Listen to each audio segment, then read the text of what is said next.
You are listening to Let's Talk Trio on podcasts. Keep up with the latest episodes by downloading the Podbean app or stream episodes via our social media accounts. Search for Let's Talk Trio on Facebook, Instagram, and Twitter. This episode is sponsored by Student Access. Student Access, the leader in Trio software. Student Access is an online database solution that allows Trio programs to track their students' information, connect with students by text messages, streamline the APR, and work from anywhere, all online, with automatic updates for changes from the Department of Education. Their technical support team includes former Trio staff and has over 50 years of combined experience working with Trio. Make it easier to focus on your priority, the students. For more information and to request a free demo, visit their website at www.studentaccess.com or call them toll-free at 1-800-801-1232. That website again is www.studentaccess.com or 1-800-801-1232. Be sure to share your favorite episodes on your social media by tapping that share button. This is a great way to support the podcast. Now here's your host, Juan Rivas. Thank you, Amelia, for that wonderful introduction. Hello, listener, and welcome to another episode of Let's Talk Trio. I am your host, Juan Rivas. In today's episode, we have Lisa Retamozo, who is with the NOSOTROS Education Center, to talk about her educational journey, managing various Trio programs, how and why she founded NOSOTROS Education Center. So coming up in just a bit, Lisa Retamozo. A huge thanks to our sponsors, Angelica Villalpando, Rosario O'Reilly, Dr. Ryan Barone, Dr. Jamie Motley, Angelica Valdez, Jaded Electronics, TrioJoblist.com, NOSOTROS Education Center, and Student Access. Thank you all so much for your continued support of this podcast. You too can be a sponsor of the podcast. Head on over to Patreon and search for Let's Talk Trio. Choose one of 3 patron levels. You can support this podcast for as little as $1 a month. $1 a month goes a long way in supporting this podcast.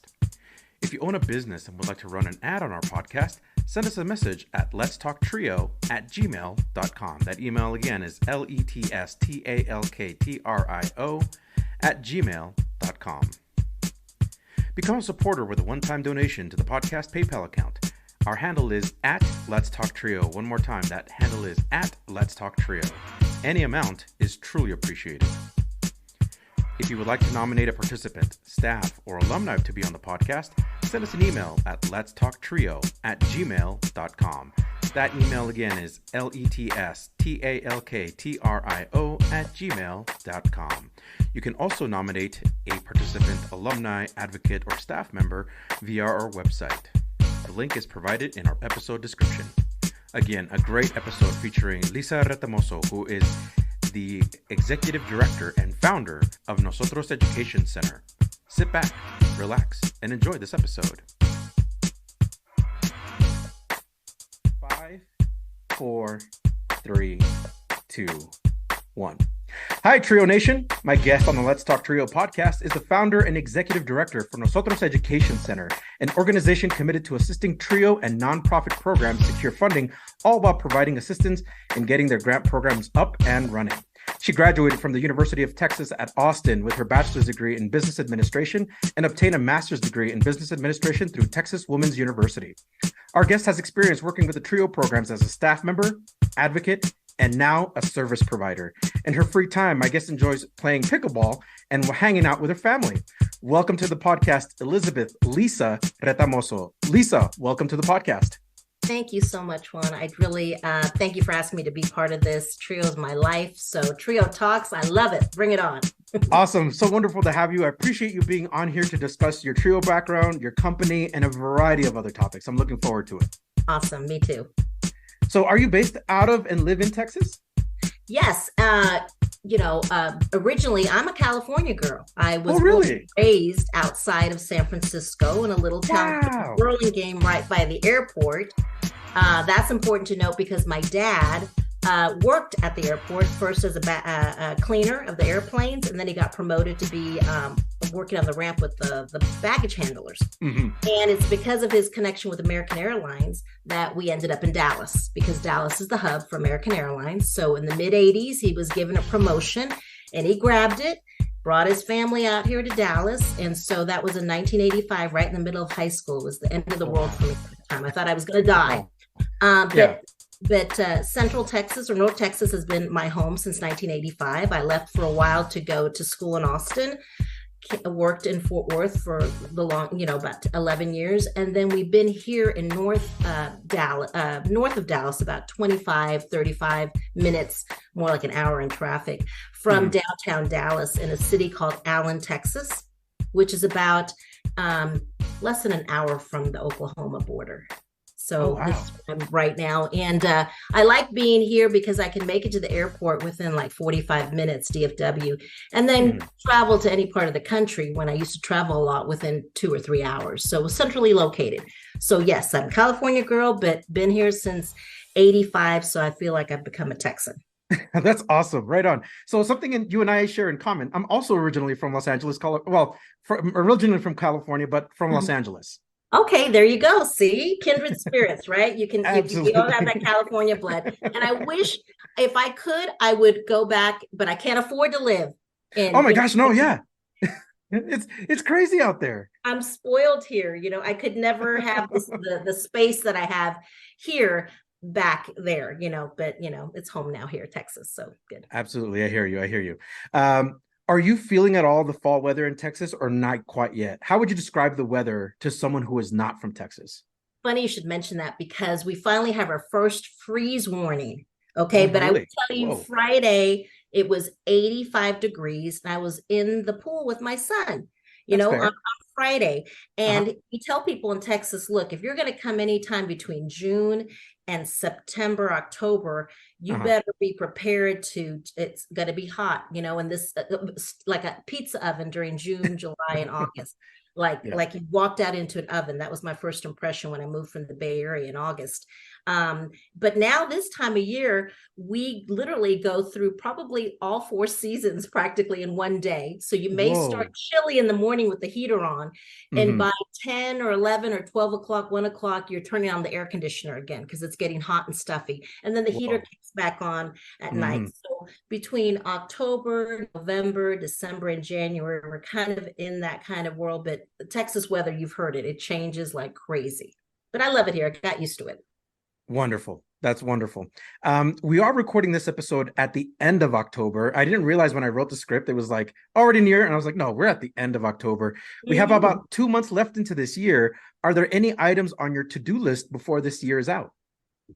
Yes. In fact, I'm trying to wrap up. We have a lot of project evaluations that we started with TRIO programs in the summer, and those are a long-term effort. Compliance assessments too. We go back and forth getting folks into compliance. We do that virtually as well. And I like that because it gives us time to go back and forth, but it's a little slower pace, but it's good because we get things updated and completed. So I'm trying to wrap those up. APRs, I'm trying to help people wrap up their APRs before the holiday season. Thankfully, we don't have any grant proposals right now that are due before the end of the year, but we have a lot of stuff happening in the spring. So I'm trying to tie up those loose ends right now and help people with their APRs so that, number one, it doesn't ruin their holiday season, and number two, it doesn't ruin my holiday season. Right. Because we got a big Retamozo family reunion Christmas happening. It's the first time in over 25 years that me and my 3 sisters are going to be here under one roof with my parents and our husbands and our kids. So we're really going to do it up. So I don't want to do any work during that time. Absolutely. I hear you. I think when the holidays approach, you really don't want to be thinking about any, work or anything like that. Absolutely. I hear you on that. Definitely. But the last couple of years I've been working the whole holiday season because of grant proposals, right? Because we had UB, Talent Search, the TRIO grants were, just in the middle of it. And now we have this Christmas where we kind of don't have a proposal competition due in January or in December. So I'm taking advantage of it because I'll be busy then again. Well, good for you. I'm so glad you'll be able to get to enjoy some time with the family. Yes, I'm looking forward to it. What is something that you're proud to have accomplished this year in 2023? Wow, 2023 has been a great year for us. We finally we ended up with hitting our $775 million in federal funding that Whoa. we've been able to get for our clients, agencies, and universities across the country, Hmm. in federal funding. And then, it's not just about the money, because then I think, of course, everyone always initially talks about the money, but then I have Right. to remind myself that this is funding so that they can continue, or in the future also serve people, students, That's right. so we're really excited about that not only, of course, the colleges and agencies are happy about the money, but we think, or having been a service provider myself and also a director of these educational opportunity programs, I remember how, and knowing that the money, of course, does impact these lives and helps students and their families do better and end up, going to college, staying in college. So it's really, really exciting to be part of that. The other thing I'm really proud about is that my company was selected to be one of the Longhorn 100 recipients. It was their first year they did that. And this is through the University of Texas, their alumni association. And we've got about 65,000 alumni across the world. Hmm. And they requested, or I was nominated, and it was intense. I mean, they had an accounting firm that calculated our company's compounded annual growth rate, Hmm. something I hadn't looked at since I left business school. And I was like, what is this? I had to look it up again. So they were doing it based on sales. So I Wow. had a feeling and growth Hmm. for how we did between the years of 2019 and 2021.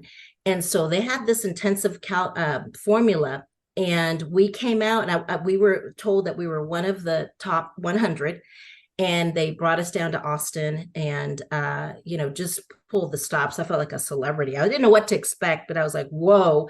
That's so And we cool. ended up being number 37, and I was so Wow. proud Out of of a that. hundred.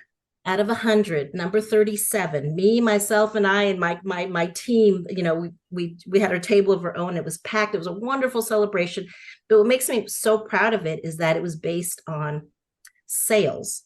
It Hmm. wasn't based on because I was a Hispanic female, it was business. And I was like, Hmm. yes, and having your own company, you don't get to have your service awards like with the university or with your association, because you're doing your own thing. So you kind of feel like, you're out there, and are you actually doing something that can be recognized? And, yes, we love it when our clients get funded and they say thank you, and now we can serve more students. But it sure is heck of a nice, at least for one day, to be treated like a VIP at UT Austin. You're, where you went to college, and you're so proud of going to college there. And reaping I guess, being honored for the hard work of years and years of thinking, oh my gosh, am I going to make payroll? Am I going to be able to pay Hmm. the mortgage? Is this going to continue? So it was super, super awesome. So that's how my 2023 went. And we're applying. They asked us to apply again because it's an annual event. So I'm going for Wow. it. I'm trying to make it. Absolutely. Wonderful. Well, congratulations on all the accolades Thank and the you. wonderful recognition, Thank Lisa. you. So wonderful, great things happening with you. So got to kind of refer back to your intro. How did you get interested in pickleball? How did that happen for you? Well, you see, I actually started playing tennis when I was 10 years old. Hmm. So I played it. I loved it. So I had lessons and a coach. If I'd had any real talent, I would have been a professional. But I was one of those that had the desire and the want, but didn't have the talent, the actual talent to do it. But I did pretty well, to play in high school, and I played a little bit in college, and then stepped away for a while, started busy working, raising my family, got sucked back into it after 20-year break of not even picking up a racket. And in my first year coming back, joined a team that was a national part of a league, long story short, we ended up going to nationals in Oh, whoa, 2013, and cool. women's nationals teams. We didn't win, but then it came back the year later, 2014, playing mixed doubles. So I was hooked again Hmm. in our amateur league, competitive tennis. And then I found pickleball, and I thought, this is a crazy little thing. I don't think I like this, but then I played it and I got hooked, because to me, it's more exciting, Hmm. more exhilarating than tennis, more lively, faster. And so I haven't looked back. So now I'm playing pickleball and I'm on a league and we're number one going into our final match on Friday. As you can tell, I'm a little bit of a competitive person. And we hope it's our final match. So if we win, we'll be number one in our league here in Dallas. That's wonderful, Lisa. That's wonderful. What do you like to do with your family when you're hanging out with them? I like to just chill. You can tell competitive. I finally put that aside, or the grant competitions. I love to hang out with my son and just, watch sports, again, competitive, hang out in the backyard, and, just kind of decompress and not look at my phone as much because I gotta stop it. I got to put down the phone. So that's what I like to do. That's what I'm looking forward to Christmas, where everyone else is on break. And so I will be tempted to look at emails or text messages coming in. Wonderful. Lisa, we're going to rewind the clocks a little bit. Can you share about your family and what your upbringing was like? Sure, would love to. My parents are born and raised in Lima, Peru. So they came to the United States back in the 60s. My dad came, someone sponsored him and he wanted to come here. I guess he was in his early 20s because he knew back in Peru he had maxed out because, he didn't have the proper upbringing there and didn't have money to go to college. And, that old cliche about the American dream. And thank God, he had the courage and the guts. I don't know if I could have. I'd like to think that I would. Maybe I get my spirit from him, but he made that jump because he really didn't know anybody here. And then, after a while working everything, he reminds me of all the things he did because he wanted to go to college. But came the time that, he needed to get a wife, right? So then he went back to the motherland, right, to get himself a Peruvian wife. Told it, gave himself a timeline of like, I'll be back in 3 months. And sure enough, he met my mom, got married, and brought her back within 3 months. And I was born there. And then we were born in a community where everyone was from Latin America in that part of San Francisco. So long story short, by the time I was 5 years old, I didn't speak any English. Having been born in the United States, I only spoke Spanish because I didn't need to until I went to kindergarten and there was no ESL. And so that's why initially my first interaction with school was not good because I was away from my parents. I couldn't speak any English. So that was really, really rough. But my sisters came along. So we grew up there and my parents were always working. So I remember always taking care of my younger siblings. And I thought at the time, I'm never going to have kids because I'm so tired of babysitting my sisters, I never want to work with kids, and then I ended up spending my whole career, working with students and kids, so, be careful what you wish for. The way things worked out. Yep. Right. And so that's kind of the story of how my parents came over here. And so again, growing up initially in an area that we had a lot of folks that looked like me. And then we moved to the suburbs. And there was not that many people that looked like me. Hence, when I went to that school, there was no ESL. I had to learn English fast. Wow. And then when we moved to Texas, just by coincidence, we moved to an area, a suburb, where I was now still the only, me and a handful of other Hispanic students and African-American students at the time. So it wasn't until I went to UT Austin where I actually felt that I was around other folks like me, other Hispanics. Now, of course, the high school and all that, it's a different demographic. But back then in the 80s, there weren't that many of us here. It's funny because I remember going to UT Austin and meeting people from the Valley, other parts of Southern Texas, the border, that also were going to UT. And I would tell them, wow, it's so cool that there's so many Hispanics here. And they'd look at me and say, girl, are you kidding me? This is nothing. This is nothing from where we come from. So it was just, to me, like, wow. They think there's not that many of us here. And I'm overwhelmed at how many of us are here at UT. So just a different perspective, how we grew up, them, in areas where everyone was like them, me versus where I wasn't, just me and my sisters and a handful of other folks. You knew who was Hispanic or Black at our high school, just a handful of us. And over there, it's like everybody was. So it was just really interesting. Wow. How would your family describe you? Strong-willed, I think it would be. I'm I like that first baby, so I'm cleaning it up. Strong-willed, but I think they would say that I am loyal. I'm fierce. And I'm resilient as well. I think that's how they would describe me as. But number one, strong-headed. Right. Okay. Right on. So you mentioned earlier that school was kind of a hesitation for you, or you felt a little bit like not feeling it. So what drew you in, or what motivated you to stay in school?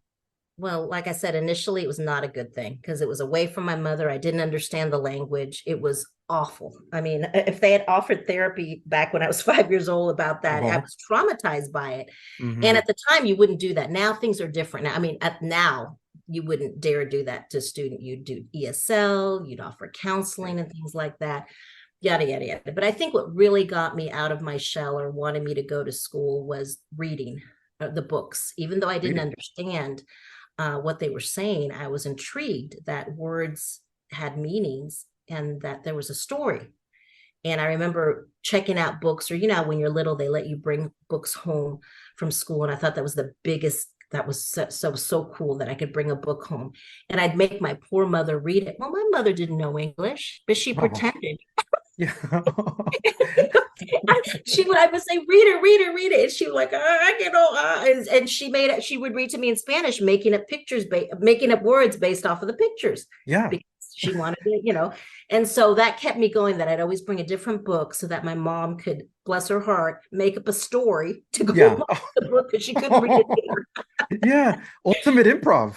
Yeah, exactly. My mom's good now. She, to this day, she will make it work. And so that's what I like doing, is reading. And then I got into sports, and I really love that. Mm. And yeah, I mean, you somebody always needs something. You need a motivator. You need just one thing, if anything, to keep you coming back and staying there. And then you notice all the other things that you get to benefit from. Wonderful. So aside from reading and sports, were there any other subjects that really spoke to you? History. I liked history and government as well. I was intrigued by that, always kind of curious to find out, well, what happened back then? Or I heard, even now, when I hear about something, and I wish, what, if I had the time, I would love to go back to grad school and study history. Hmm. Just, not that I'm using it for my job. We're so busy, I got to get a degree so I can pay the bills and do this and this. But Right. if I was like won the lottery and I could study anything, oh my God, I'd throw myself into history because I'm Wow. curious now. And I wish I guess I didn't have the time when I was younger to be curious about it. But now I'm like intrigued. How did this happen? Especially, what's going on in the world today with what we Certainly. see. I'm intrigued by that. It's so much in the news. And I'm like, why is there so much? I realize there's so much conflict, but I really want to know the history. How far back does this battle go? And it's Absolutely. fascinating to me. And I Hmm. wish I had known about the history earlier. But anyway, so that's what Wow. intrigues That's wonderful. So I majored in history, and I me. totally get that You feeling know what I like mean? you would dive into history. Absolutely. I Yeah. would I would love it. I love all those specials on TV, documentaries about, I would love to spend years and days just watching stuff like that, or living it, or visiting places too, historical places. Absolutely. Absolutely. Did your family stress the importance of an education? Yes, they always stressed it. I mean, like I said, my dad came here initially to go to college. My mom, bless her heart, the one who was making up stories, Yeah. managed to tell Aw. me, bless her heart, she had to stop going to school when she was third grade in Peru to start working. But I wish I had 10% of my parents' brains. I just had 1,000,000% more opportunities, Mm. but they're the real smart ones. I could only imagine how far they would have gone academically with their brain power and their perseverance. But yes, so it was always understood, but bless their heart, they didn't know how to do it, where to go, or how to pay for it. And I never knew about Trio until I started working for Trio. Mm. But that underlying support, like almost like, oh, you can do it. They always made me feel like I could do it, but they couldn't tell me how to do it. So that was the missing link. Uh-huh. I feel that you feel I can do it, but Mm. hello, I kind of Mm. need the feeling that the support was there. But what wasn't there was the knowledge as to how. Right. If I hadn't had the support, I wouldn't have gone or even Yeah. felt capable of the steps to get the details, right? Yeah. And how I got the details was from actually a friend, and I followed her. But my parents had no clue, but they did. I could feel the support that you can do this and you need to do this. That seems to be a running theme with first generation college students, is that they feel the support from the family, but not quite like the steps on how to do college, right? Exactly. They had no clue. Some, like I said, great. Thanks for your support and thanks for the cheerleading, the pep talk. You can do it. We love you no matter what. I'm like, but I still don't know where to go. I don't know what to do. I don't know what I want to do with the rest of my life. How are we going to pay for this? Oh, you'll figure it out. We always figure it out. I'm like, oh my gosh. So I felt like I had to go, but I felt that I was going to go for a semester just to make them happy. And then I was going to just not go back because there was no way I was going to be academically successful because I had no clue what it took to be in college. To me, it was super hard and super expensive. So just to go for a semester, not even to complete the semester, was my goal. Okay.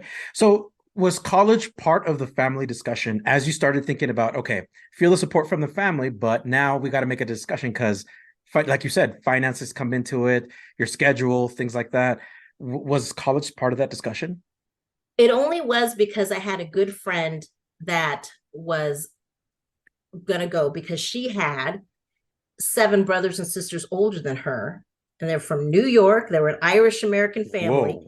So she had all these, so she knew that it could happen. And she would tell me, bless her heart, she goes, okay, you know how goofy my older brother is. If he can do it, we can do it, So it was one of those comparison things. And so I latched on to, I said, hey, sounds like a good plan. Thank God. I don't think I could have done it. I know I couldn't have done it by myself, but because we were best friends and best friends do everything together, she took the lead. I was the follower. And my parents were very pleased with that because then they knew I had a plan and they thought, great, at least one of them knows what to do because of her older brothers and sisters ins and outs. And my friend had a very detailed plan. Thank God for her, because she'd seen what worked with her older brothers and sisters and what had not. And so we were working off of their successes and also avoiding their mistakes. So she basically became my college counselor as a 16-year-old. And I said, you know what? If she had said, let's jump off that cliff, I promise you it's going to work out. I would have said, hey, let's go. So I was a total follower, but thank God I followed the right person, right? Because some of our kids follow the wrong person. Well, that's true. Yeah. This person, and to this day, she's my best friend. And wonderful. So, and so when I got that award, she was the first person I told. And I told her, if it happened for you, this wouldn't have not been possible. So this is your award too. That's wonderful. So we get a little bit of sense of how you prepared for college then. Tell us, what other ways did you prepare? Definitely following the footsteps of somebody else that is already applied for college or is going to apply definitely helps. What other things did you do to prepare? Gosh, well, I can't, honestly, I was thinking, what did I do to prepare? This would not work nowadays, kids out there, anyone listening to, you want to prepare ahead of time. You want to, you know what? I take it back. What saved my behind was that I loved to read. And if you don't love to read, make sure you learn to love to read, because you're sunk. Because in history, it's reading papers, reading, even in math, reading. Absolutely. And had I not loved to read and excelled in advanced placement English, I think things would have turned out very differently. So I think by accident, because of my love of reading, remember, little girl bringing home books that I couldn't even read, but I knew there was a story there. It just made me, by accident, prepare for college. But, right now, as in my, as a professional, I would tell students, read. I don't care what it is. Read. Even if you're on the web, read whatever you can. Make sure you're well-versed in reading. Push yourself to read different things. Be aware of what's out there besides, just social media. There's great resources now. Remember, we'd have to go to a library, get a library card, and be restricted. Now there's so much things you could devour and read. And I think that's what by accident prepared me the best for college, is reading and learning how to write effectively. Wonderful. Why did you choose the University of Texas at Austin? My friend. She chose for me. Okay, fair enough. I thought, what should I say? I thought about, did a campus tour, and I looked at the degree programs and thought this. No, she said we were going there. I said, okay, but we took a different route. We first went to the community college to get our basics out and Oh, that's smart. not pay as much money, right? And then we were also concurrently enrolled at the local university, which was the University of Texas at Arlington. So all the classes we took there would transfer to UT Austin. So my friend planned it out so that we didn't lose a single credit. Like some people, like her brothers and sisters had lost credits. So she said, we ain't playing that. We're going to stay on that path. So, that's really what, because of her, because here in Texas, you either we're going to UT Austin or Texas A&M. And we gravitated to UT Austin. Wonderful. Did you receive any support as you worked toward being admitted to UT? Now, I heard you say community college with the University of Texas at Arlington. And then what other external or maybe internal supports did you receive? I didn't really get any, let me take that back. I got some scholarships at the junior college because I had a really good GPA. Because remember, I went in there to fail. So I was like, you know what? Let me try to do really good at first. And so I studied like crazy because it's going to get harder. Right. So I studied. And then I got my first test. I got an A in all my tests. And I said, okay, well, next week it's going to really be hard. So I was waiting for the other shoe to drop. Any day now it's going to be super hard. Right. And not overstudying, but that anticipation or expecting that I would not be successful actually helped me, because I was like worried that I was going to be sent home. Not, you can't be sent home, but you know what I mean? Flunk out of totally. college. Yeah. And so I ended up doing well, that I had a 4.0 my first semester as a freshman in college. And I was like, wonderful. What? So I applied for scholarships and things like that. And I thought, you know what? But I figured out there is a system. There's a way, and that same system has helped me later on when you find out how the professors want their answers, how what questions they ask and what they stress and focus on. So you think, I bet he's going to ask me about that later. So let me focus on that. So I kind of was picking up clues on how to do well on exams and papers based on following their lead, right? And that has helped me now when I look at a RFP for a proposal. I look to see what they're focused on. And I said, well, they spent a lot of time talking about that, so I probably should address that or use their own language back in the responses. And so that would kind of connect there. When I got to UT Austin, though, actually someone from their counseling department sought me out because I had a pretty decent GPA and I guess I was Hispanic. They were starting a minority peer counseling program. And so they asked me to be, since by that time I was, starting to be a junior in college, I had enough hours to come in as a junior student. So they saw me as an older student to mentor incoming freshmen. Oh. So it was ironic, right? That someone who only went to college because her friend said, we're going to go. That worked and out. Who had no idea how to go. It was just following her that when I get to UT Austin, the University of Texas at Austin, that they would tap my shoulder and ask me, would you mind mentoring a younger, incoming Hispanic student? And I said, okay. And I was like, wow, I'm going to be mentoring. But let me tell you, that experience of helping somebody go through what I had gone through, I guess I was replicating what my friend had helped me. She was my advisor, my mentor. So my peer mentor. So I in turn did that for this student. And I kept telling the student, I still say that to this day, look, I'm not any smarter than you. I've just made more mistakes. So learn from my mistakes. And I really enjoyed it. But by that time, someone had said, well, have you thought about being a counselor? By that time, I was so deep into getting my business degree. And I was like, what? I can't just all of a sudden start over. So this is a nice little hobby. I'm going to go into international business. This is nice to help. It looks good on my resume. I enjoy it. Maybe I'll do it, volunteer later on, but I got to go. I got to move on and get my business degree. So I actually didn't get any support directly, but I was giving support. So I guess in a way it's helped me in a way think, here I am telling these people what to do, that I can't, like, next semester when they come looking for me, be gone, because I dropped. So it's kind of like I felt almost a little bit of responsibility that I got to, maintain the looks of someone who is a mentor, so to speak, even if I'm still struggling myself. No, but still, I mean, I think a couple things that you said that I really want to highlight. One, you said preparing to fail, or even going in without that fear of failure.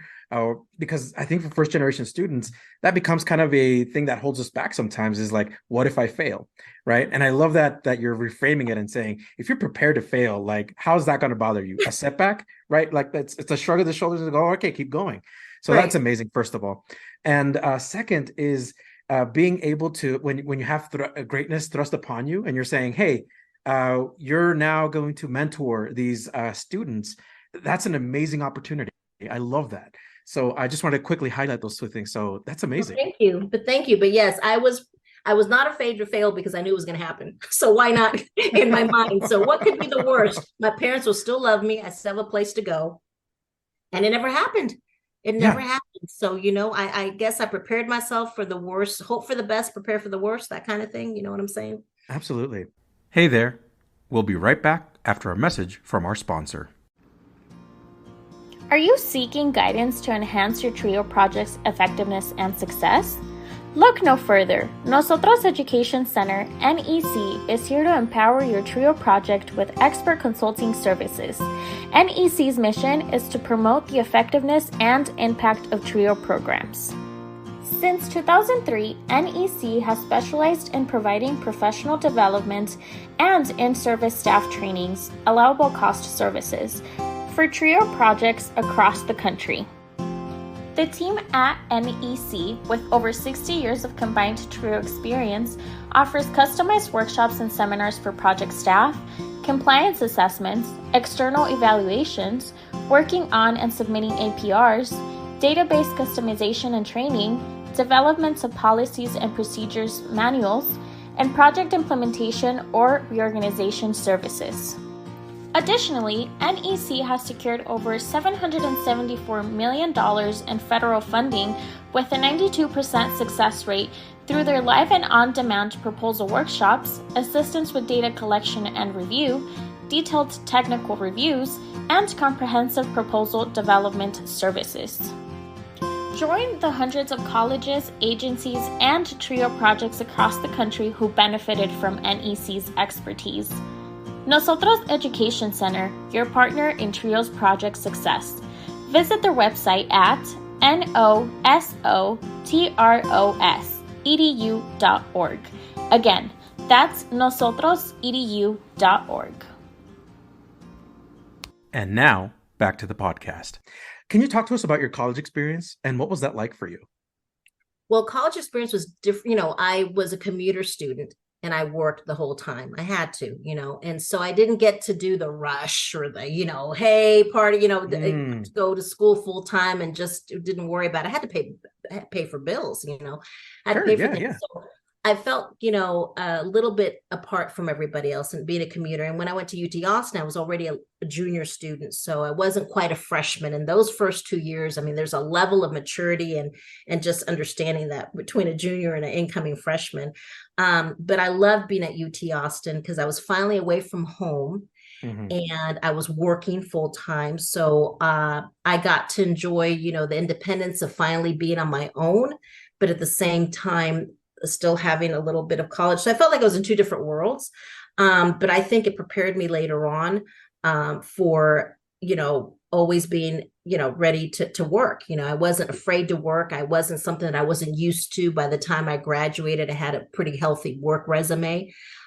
So, yes, I wish later on, I do wish that I had enjoyed it more with free time. But at the same time, one semester that I didn't work was my worst semester because I didn't, academically, because I had too much free time. You know what I mean? And had I had more free time, I could have gotten in trouble, academically and partying too much. So I kind of felt that, I had to have those responsibilities in order to keep me in line and make it happen, Absolutely. what led to your decision to pursue a business administration degree? Because that seemingly that just like happened, or was it a decision or a decision process? My friend, she said, Your friend. degree because it's more versatile compared. That's what her older brother said. It's a little bit, it kind of opens it up and then lets you decide later on. And I always told you know what, get your undergraduate in anything, because later on it's your master's degree that you're going to enjoy or focus on. Mm-hmm. And so I also had that mindset, and it was by the one that had the least amount of hours and didn't involve some thesis or something. Because even though I was a writer, I was scared to death of that, And so I really, that's the main reason. But I tell you what, it's so funny because getting that business degree was what saved my behind when I started working in Trio and was a director of multiple or a brand new program, because I treated it like a small business. Because I didn't know the counseling part. So I felt inadequate in, having the credentials to counsel somebody, except for my mentoring experience. But I sure had, knew how to develop a business plan, do a budget and things like that. So I kind of, when you don't know what to do, you want to look busy. So, you want people to think, okay, at least she's, we gave her this job, fake it till you make it. Oh, so sure. Yeah. Really, I threw my business, that business background, management, into running my first Trio program, and it worked. And I think it's been one of the best things I ever did, is to get a business degree. Did you learn to love it, or did you love it straight up? I didn't love it straight up.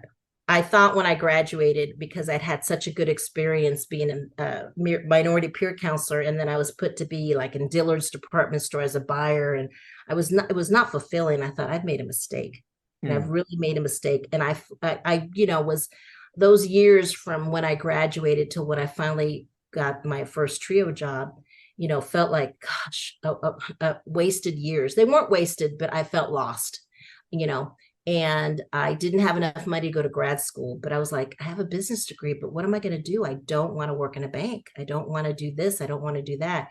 And that's when, just by fate, I read in the paper back in the day, y'all, when you used to look for jobs in the paper, that someone was hiring for an educational opportunity program in Fort Worth through the Boys and Girls Clubs. And I thought, you know what have I got to lose? I'm working in retail right now. I don't like it.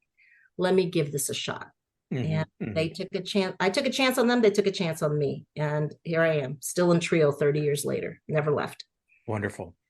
Was this program challenging, your business administration degree? And what do you remember most about it? Oh my gosh. What I remember most about it is statistics and business calculus. Business calculus, with the X's and Y's, and you start with this, if you're trying to staff a busy Walmart, how many cashiers do you have going on and what shifts? I mean, we used to do that back in the day manually with calculus. Now they have software programs to do that, but they wanted us to learn how to calculate the waiting time and all this stuff. Wow. And I just couldn't get it. I was like, it was the most, I had to take it 3 times. I kept dropping it. And finally, it was the last class. I'd taken everything else. I couldn't graduate with everybody because I was still missing that class. So I had to stay in Austin another semester just to take that class. I took it again, and I had to take it at the university. And bless his heart, the teacher was from China, and I could barely understand him. Heck, he could have had no accent, and I still wouldn't have understood the concept, right? But I would go see him during office hours. He would help me somehow. Here we are trying to communicate. I would memorize the symbols. I never quite understood it. And long story short, took the test, the final exam, and I got a D. But that was good enough to pass. And I was an AB student. And when he told me you have a D, and he thought he was disappointing me, he goes, you have a D. He goes, you have D. And I go, I wanted to hug him. I said, really? He was like, you're happy about this? I said, I can pass. I can graduate. He says, well, yes, but it's a D. I said, I don't care. I'd won the lottery. I thought I had a big A. Yeah. I was so excited. And he changed my life. I mean, if he had not taken the time, if I'd gotten an F, I think that would have just been it. I would not have graduated. I would not be able to get the trio job that I wanted, and I would not have been able Mhm. to have the career.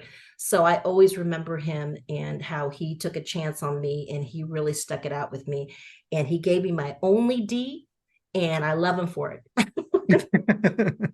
uh, Lisa, did you get involved with the University of Texas campus? And were you any part of any groups, organizations, anything like that? Well, I think through my experience with being a minority peer counselor, then I met some other students like me that were peer mentors. And we were through the business school. So they were starting at the time, the Hispanic Business Students Association. So I became involved in that, which is now a big deal. But back in the day, it was barely getting started, right? So I got involved in that. And then when I graduated, I was more involved with the Texas Exes locally. I was served on several scholarship committees, recruiting students, talking to their parents and doing that. I got super busy running the TRIO program, so I kind of stepped away from it. But recently, I've now come back here in the Dallas chapter, and I've attended receptions and recruitment events.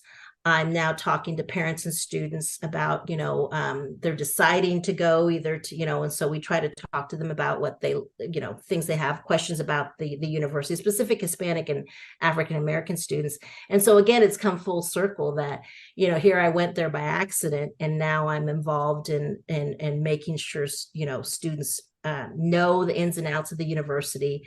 And it's just so to see how far the recruitment of Hispanic and African American students has come in all this time, where they have specific events for them and their parents, is amazing to me. So I'm back to doing that, which makes me really, really happy to be part of that. Wonderful. Can you talk to us about the moment you graduated from college, and what was that like for you? It was so, that's darn math class, right? So, I mean, everything was, it was just something, my parents were there, but UT Austin is massive. It is So huge. the stadium, so they don't call your name out. You don't get to walk across the stage kind of deal, because it was so I didn't know massive. that. But we had the president speak at our, the commencement speech, as President Bush, Papa Bush at the time, and I was just so, and my dad and mom were in the, I couldn't see them because it was just enormous. Yeah. But I knew they were there, and they were really impressed. What impressed them, the president was there. I mean, that's what really did it for them. Prestigious. The Absolutely. United States was speaking at the UT commencement. And that's when I finally realized this is such a big deal. But let me tell you, I actually got more from when I graduated from Texas Women's University with my master's degree, because it was a smaller area. I did get to walk across stage. We did do the traditional pictures that I didn't get to do when I was I got my undergraduate degree. And again, my whole family was there. I could see them the whole time. So it was just more intimate. And so I got to enjoy it a little bit more than the massive UT one. Yeah. Now, did you decide that you wanted to pursue your master's degree immediately, or did you get some time off before, like after you graduated from college? No. I mean, it was not even, I was like, I'm through with school. Yeah, I'm done, one and done. That math class I tell you about killed me. So I was like, never again, never again. So, 13 years later, it was when I finally went back to get my master's degree, and I shouldn't have waited that long. And if I could talk to anybody who's getting their undergraduate degree right now, don't stop, keep going. Whatever you're going through, you can get through it. Do not stop. You can still get the work experience and do it, because once you stop, it's so hard. And it was so hard for me to get back.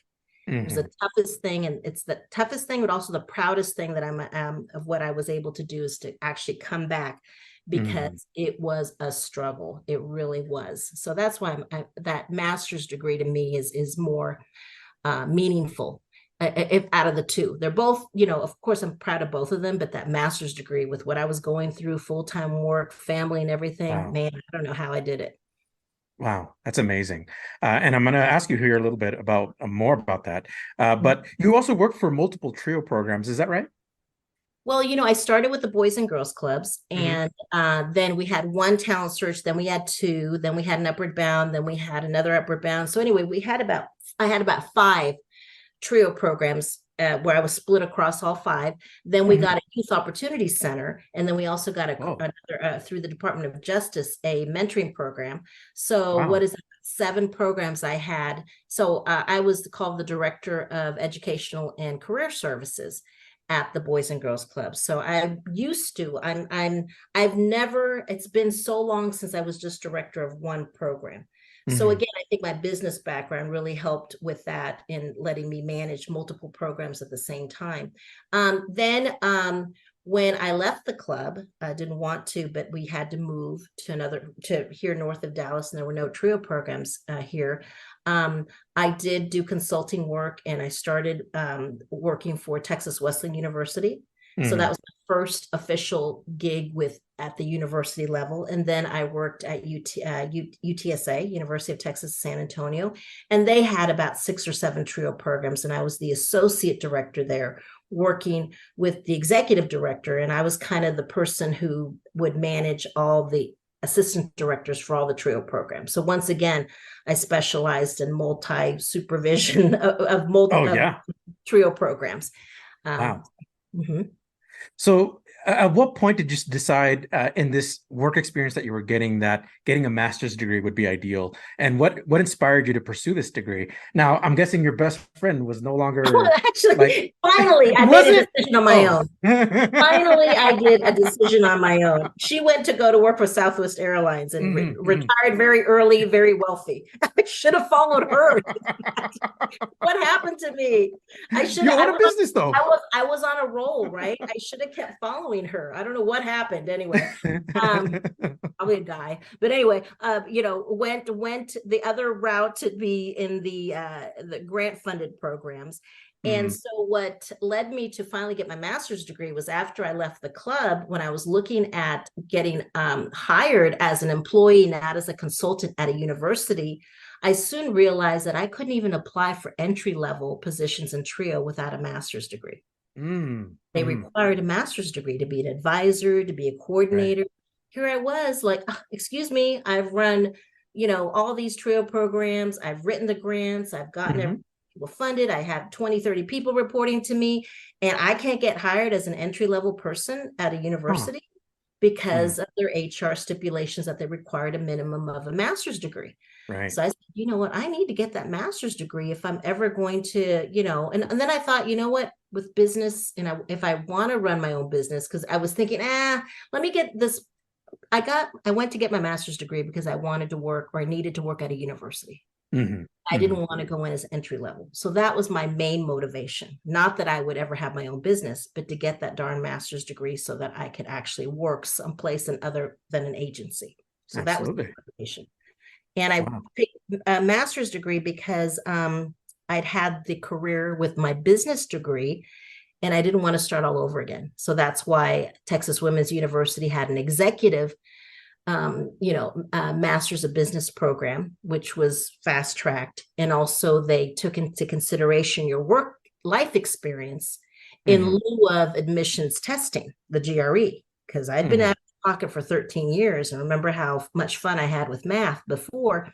There was no way I was going to score very high on the GRE. Right. So they were starting a new program, and they said they would look at my experience as an interview, and they said, we would like to offer you a slot in our first graduating class of our executive MBA program. So I took it. Wonderful. Can you talk to us about that grad school experience? What was it like? Well, I was working, and so everyone else was working, and people would be flying in for it. That's when executive MBA programs were the deal, and nothing was virtual. I mean, we back in the day, y'all, I know there was no Zoom. Can you imagine that? So it was intense, there was always, and that's what it brought me back to the days where you do case presentations with your fellow classmates. But back in the day we were all younger, and now we were like adults ranging in age, and that was a whole totally different thing, working on a team with people you didn't necessarily pick and dealing with their schedules and all that stuff. So it was intense, it was stressful, but we had really good speakers that were actually, what I liked about Texas Women's program is that they had business professionals teaching. That was a requirement. Everyone that was teaching also is currently running or a CEO of a company. So I really enjoyed that real life connection. And I also really enjoyed the business, the business plan development of it, because it was right up my alley. And that's when I started thinking that maybe I could do my own business. But at the same time, it was like, oh, well, if it doesn't work out, if I don't get a real job at a university, maybe I could have my own business on the side. Right. As a hobby, as extra money, but never my full-time gig, because I got to work for someone who pays benefits. I got to have some stability. So, that's what I was thinking initially, but it really prepared me to do these on the fly discussions, presentations, and also it taught me how to cover for other people that didn't rise to the occasion, without, letting anyone else know that we were mad at them for not, because you can't do that. You can't show that you're divisive, and I learned that also from the kids and parents in our trio programs. If they sense the team or the project staff is not on the same page, they ain't gonna want to be part of your program, or they can feed on those weaknesses. So I'd say, look, we need to talk about this and be on the same page. At least, let's duke it out privately, but in public, we're going to go in like we're best friends. Okay. Deal with this later, because if they see that we're falling apart, who wants to be part of a thing that people are falling apart in? Right. So make it till you make it. Absolutely. So this now, I think right there in your moment in grad school, your mind was percolating on starting your own business. So what inspired you to form NOSOTROS Education Center? Not that one friend, but my other friends in trio. Other friends. Okay. Through trio, my other dearest and greatest friends are people that I've known now because of my interaction with being a trio director, going to trainings, conferences. You're part of the same, going through the same things, and you bond with them.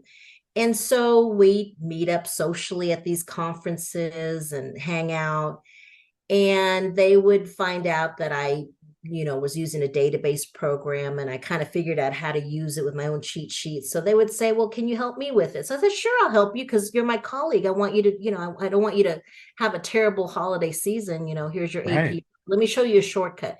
So then that kind of grew into the point where the company itself that developed the software, I was a customer, but then they asked me to do trainings on my in-service days or vacation days. They would ask me to train because they felt another director teaching directors was the connection, or they were able to cover things or answer their questions differently than if it was a computer programming person trying to talk to a director, Right. So anyway, started doing that, and that started picking up. Whereas when I finally left being a full-time director, then this company basically brought me in almost full-time to travel and to work with trio programs on that. From that interaction, by being put out there to provide national trainings on site to trio programs to use this database program, I would also find myself talking to the directors about other aspects of their program. Management, budgeting, regulations, all this other stuff. And so, that started another part. That started with me, them contracting directly with me to help them with these now what we call consulting services. Right. I didn't know it at the time. I was just trying to help them out. And so that is what, little by little, almost overnight, I was going to just do it until the gigs ran out and I had to get a real job. Sure. Yeah. I'm still doing that. So I'm still waiting for the next, and so word of mouth. And there at the time, there was hardly anybody specializing in this. And so they kept me busy. They kept me busy between that software company and with all these different gigs coming in. That by accident, I created NOSOTROS Education Center. And here we are today. I really didn't, even though I had the capability of doing a business plan and have done business plans for undergraduate and graduate school, I never really did one for my company. I didn't have to, thank God, knock on wood. I didn't have to go to the bank and convince investors that, please invest in my company. I just, by the luck, and by my friends in Trio has been very, very good to me. I know it's been very good to a lot of students, a lot of parents, but it's been very good to me because it's allowed me to do what I love to do and make a living, helping students and parents through helping the advisors and directors that are managing the programs. Wonderful. What services or programs does NEC offer? Well, we offer right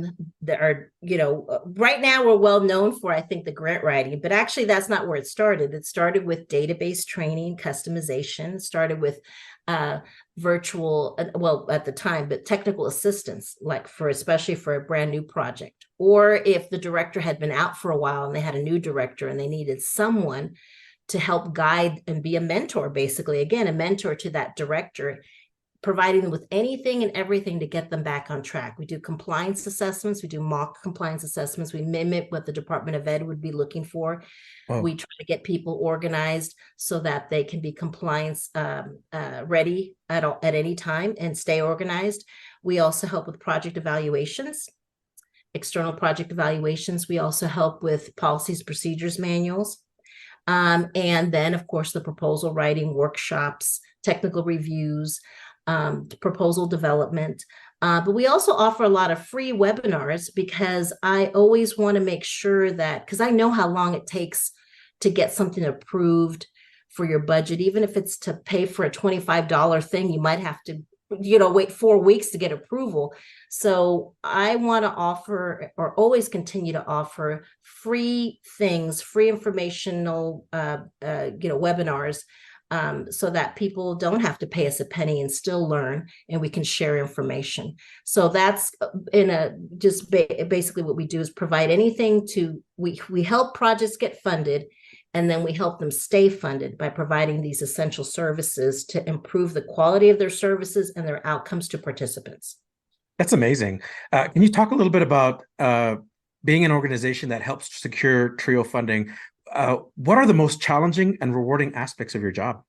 Well, it's always rewarding when you get a perfect score on a grant proposal and the client is getting millions of dollars, or, with our TRIO programs, it may not seem like a lot of money each year, but it's for 5 years. So it adds up, so we're always excited about that. And also, the stress of having, people's, not only students served, but people's jobs, these are people's positions so it's very, very stressful. So that's the challenging part, is having the stress. But then the benefits, or the great feeling that when you get it funded, outweighs that. And we just love, we thrive on when the awards are out. We never get tired of that. We love to see success rates and people getting funded. It's so empowering to know that the words you put on paper translate to funding that helps impact lives. Mm-hmm. The challenging part is that it's getting very competitive because the money is drying up, and a lot of the colleges and sometimes the agencies don't have the hard data that's necessary now to make a case for why they need the funding. People will tell us, well, we know we have a lot of low-income students, and we know that they're suffering or they're academically lagging behind others. And we have to be the bad guys and say, well, I need the hard data. I can't go just by the, I feel you. We can use the feeling there, but I still have to present it. We're required to do that. So that's the challenging part, is where I have to tell folks, I know you have a need, but I can't demonstrate it for you with the data that you don't have the data for it. And so that's the hard news. Yeah. So aside from funding, what else does NEC do to assist the TRIO community? You mentioned some great benefits like program development, policies and procedure manuals. Are there any other types of assistance that you provide the TRIO community?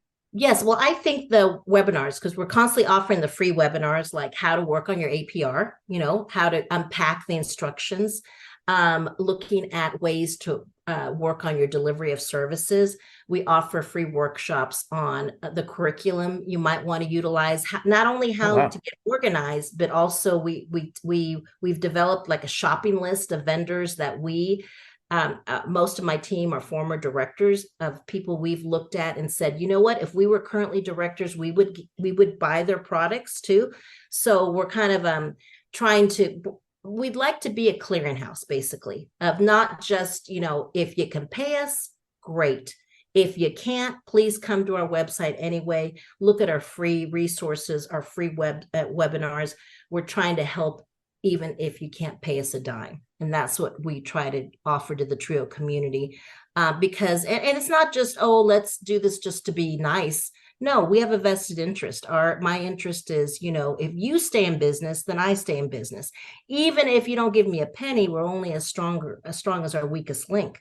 So I need y'all to stay in business, even if you can't afford it now, or you're not being allowed to for whatever reason, maybe in the future, or you can be around to be in a position to make that decision where we can make it happen. So, it's not just to be a nice person or anything. It's to make sure that people are getting the help that they need and can stay funded. Wonderful. NSE has been around for about 30 years, right? Or you have 30 years of experience doing this work? I have 30 years. I started in 1994. Wow. 30 years in TRIO. And NEC is 20 years old. So 20. Wow. Yeah. So we're celebrating our 20th anniversary this year. So well, it's happy really anniversary. And that's what I should have said. What's the proudest thing is that I never thought I'd have my own business, but to say that it's been around for 20 years. But I'm also remembering that the TRIO programs that I started, are still there after 30 years. And wow. I never thought we'd make it after the first year. I would come crying thinking, again, like with school, I'm just going to work my butt off until they fire me. They're going to fire me. They're going to fire me because they're going to figure I don't know what I'm talking about. And here I am still waiting to get fired 30 years later. But that should be I completely forgot about it. It seems another lifetime. But yeah, they've been around 30 years and our company's been around 20 years. 20 years. So what's your vision for this company looking ahead? And are there any services you're hoping to add? Yes. In fact, the buzzword is dashboards, that people want to do a representation of their outcomes. So what we want to start offering is, taking your APR, which is not the most fascinating document ever. It's Snorville, it's Stressville, the spreadsheet and all that. We want to take it and make it like make a visual representation out of it and make it attractive, illustrated way to show folks. And the target audience I'm looking for is not necessarily the parents and students, but to other stakeholders, like the powers that be at the university, or for the pre-college programs, the administrations or school boards, to let them know, because nowadays we don't like to look at long reports, right, with a lot of narrative or a lot of spreadsheet. We like brief, colorful things that, stress certain things. So I want to now branch into being able to market or to develop documents that will help TRIO programs ultimately in their not only recruitment, but getting support from these entities that they desperately need in order to have access to students by having these visual representations of their performance outcomes. So we're trying to come up with a name for it, but I think we're like outcome performance report that takes your APR and puts it into, some sort of a more appealing marketing piece. Again, based on my marketing background, trying to do that. And we have a really great crew team that, has a lot of business experience that, helps us with that. The other thing is I want to branch out into diversifying so that we're not just trying to get TRIO funding, but we have started getting Title III. It's still Department of Ed, CAMP, HEP, basic needs. I want to start diversifying into other federal funding opportunities for colleges and universities and agencies.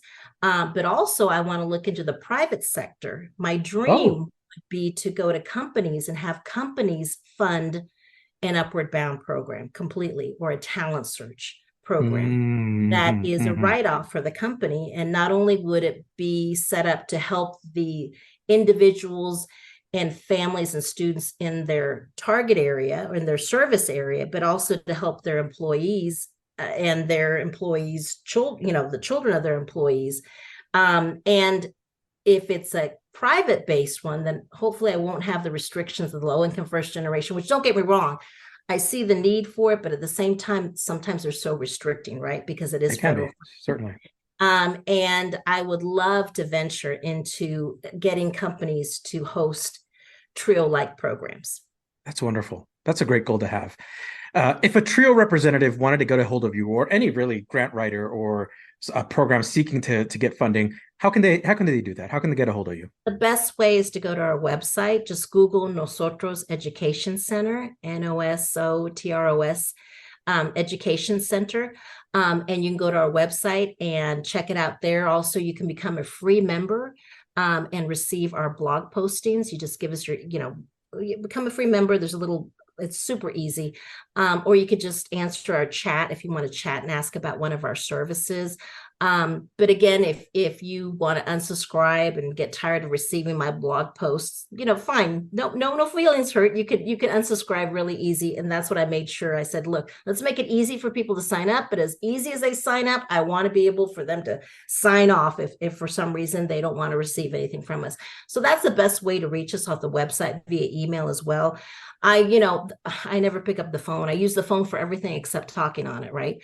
Emails, text messages, and things like that. So that's the best way to reach us. Right on. Is there a consulting fee associated with the initial call or outreach?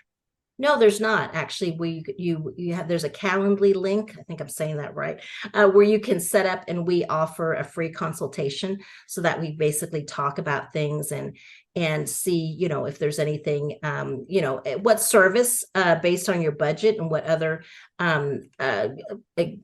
items or things you want to talk about. We try to talk about what your need is and prioritize, and also about your budget. What can you afford? And we're very, we've got prices, but we've been known to accommodate and bundle things as needed. Right on. Outside of TRIO, what other organizations has your company helped? We've done a lot of with colleges and universities. We've done a lot of the Title III, the parent, the camp program, where we're helping individuals, also migrant students, things like that. We've also worked with the Department of Justice, Department of Labor, state departments of education, helping that. So we are trying to diversify a bit, but I would say 90% of our work is still TRIO related, which is not bad. But like I said, I'd like to diversify and find out what's out there. But let me tell you, TRIO keeps us pretty busy, and Right. TRIO's been good to us. So I want to make sure I'm always available for TRIO stuff. Wonderful.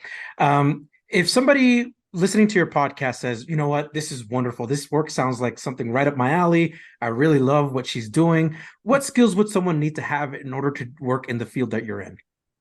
I think, again, it goes back to having the experience of not just with one program, but several programs. I think it comes with years of experience. Also having a background in having funded successful programs, running successful programs, also being flexible, also having a business sense, that it's not just about advising and counseling, but also knowing how to manage a budget and actually sticking to that budget and making those hard decisions, when some things you can't do, and sometimes you can't hire the right person you want to hire. And I think, people have asked me, well, I want to be a consultant. And I said, you know what? I never actually said I wanted to be a consultant. I became that because of my experience. So I tell them, get the experience, get your master's degree, but also make sure you have some real life experience in what you want to advise people in, because it just makes more sense, right? You don't have to memorize something if you understand it. And if you understand this type of work, but understand from a director's viewpoint how to manage these multiple programs, that's what really is going to assist in possibly being a consultant as well. Awesome. What advice would you give to TRIO participants, whether they're in high school, middle school, college, or trying to get back into college? What advice would you give them if they're listening to this podcast? Wow. I would say, you know what, never, it sounds cliche, but it's true. Never give up. Just when you think someone is trying to tell me I shouldn't do this, like all the, I've got this, and this. And I think we're quick to try to look for excuses why we shouldn't go after something, right? Don't let it stop you. Keep going forward. We have a lot of things going on right now in this world. It's to my pre-college students, I feel for y'all, because you had to grow up very fast because of COVID.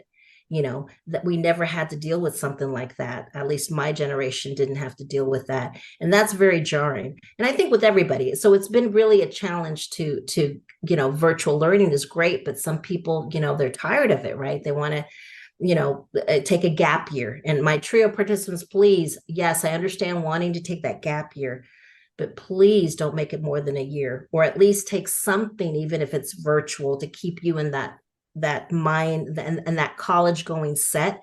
Because I think the more you stay away from it, the harder it is to get back into school, whether you're going from high school to college or in the middle of college or dropped out or want to go back to grad school. If you've been thinking about it and thinking that it's not a good time right now, let me tell you, it's never a good time. It's never going to be a good time. So do it as soon as you can. And I do it. And if anything, you'll be proud of yourself for even trying. But guess what? I bet you most of y'all, because you have that determination and that need and want to succeed, you will succeed. You got to want it. That's awesome. Great advice. How about word of advice or something you would like to say to trio professionals across the nation? My trio professionals, let me tell you, I know I've been in trio, it seems like forever now, 30 years, but I tell you what, when was COVID? It's been 3 or 4 years. Oh my gosh. I think I'm starting over, right? It feels like so long ago, but really it wasn't. But in the trio sense, I, as a professional, I feel like I'm learning again how to identify, recruit, and serve students post-COVID. We have not bounced back yet. We are trying to. Every single program is struggling. Don't think it's just you. It is across the board. It's hard to hire people. It's hard to keep people. It's hard to have students come back and participate in either in-person or online learning.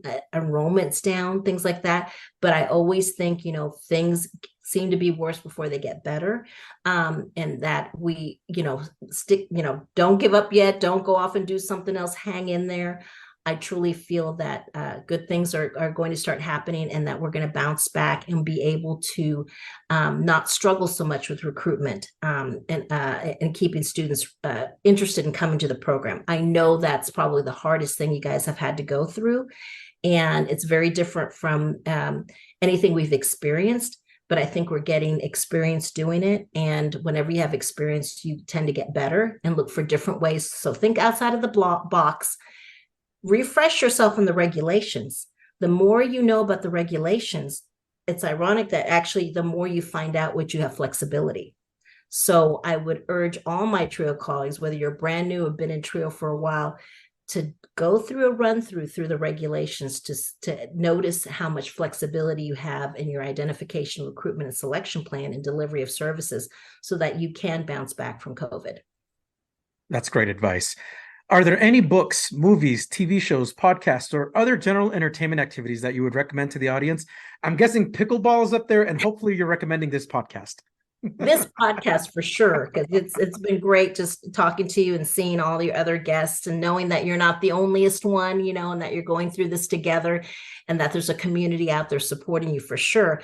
But for the really, I guess mindless stuff, I like to listen to podcasts of history, or I don't know what's wrong with me, but I hate to say there's nothing wrong with you. Disasters, but I like the ones about disaster. About the greatest disasters in history. I don't know what's wrong with me. I listen to that, and also about the Apollo 13 podcast. That was really fascinating to me. All they went through and they made it happen. So I love a good success story. Of course, the sports stories, the true life sports stories. I love those documentaries about people who have persevered in their sport or overcome stuff. I just eat that up. So to me, that's, I guess, a motivator. Like, no matter where you start from, is not, be like cliche, is not where you start, but where you end. And you never know what anyone else is going through. But I in a way get motivated by seeing these true life stories, that happen, either podcasts or movies. I love that. That's very inspirational. Love it. It is. I love it. Lisa, can you describe yourself using only one word? I would say I'm determined. Determined. I love it. So that's going to be the title of your podcast, this episode. Determined. I'm glad because my other choice was strong-hearted. So Ooh, strong-hearted.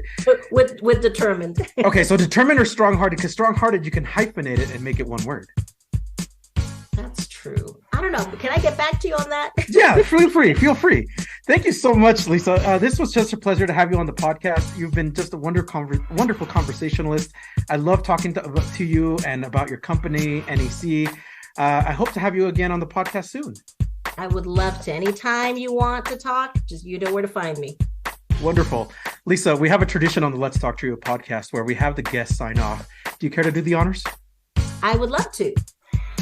Hi, this is Lisa Ritamozo, and I'm the Executive Director and Founder of NOSOTROS Education Center. I attended the University of Texas at Austin to get my bachelor's degree in business administration. I went on to attend Texas Women's University to get my master's in business. And I want to tell you that hook 'em horns and Trio works. Are you a participant, alum, or staff of a Trio program? Do you want your program highlighted? You or your program could be featured in an upcoming episode of Let's Talk Trio. Get a hold of us by going to our Facebook page or Instagram and send us a direct message. Search for Let's Talk Trio. We want to get your story to the public. That was our guest, Lisa Retamozo, Executive Director and Founder of NOSOTROS Education Center. Lisa, thank you so much for being on the podcast and for sharing your educational journey. Remember, if you would like to be on the Let's Talk Trio podcast or know a staff, advocate, participant, or alumni, send us an email at letstalktrio@gmail.com. That email again is letstalktrio@gmail.com. Again, a huge thanks to our sponsors, Angelica Villalpando, Dr. Jamie Motley, Dr. Ryan Barone, Angelica Valdez, Rosario Riley, TrioJoblist.com, Jaded Electronics, NOSOTROS Education Center, and Student Access. Thank you all so much for your continued support of this podcast. You too can sponsor the Let's Talk Trio podcast in one of three ways. Become a monthly patron on Patreon. Our base level starts at $1 a month. Become a corporate sponsor via Patreon by placing an ad on our podcast. Email us for details. Become a supporter with a one-time donation to the podcast PayPal account. Our handle is @LetsTalkTrio. One more time, that handle is @LetsTalkTrio. I'd like to take a moment to thank our honorary members of the Let's Talk Trio podcast, Roderick Chambers, Tony Ho, Scott Kendall, and Susan Cramp. The Let's Talk Trio podcast team is John Russell, audio engineer, music producer and composer, and post-production editor. Amelia Castañeda, script supervisor, marketing manager, social media manager, and producer. Juan Rivas, executive producer and host. This episode was recorded Monday, October 30th, 2023. Remember to always exercise your right to vote. Thank you all so much for listening, and we will catch you on the next episode.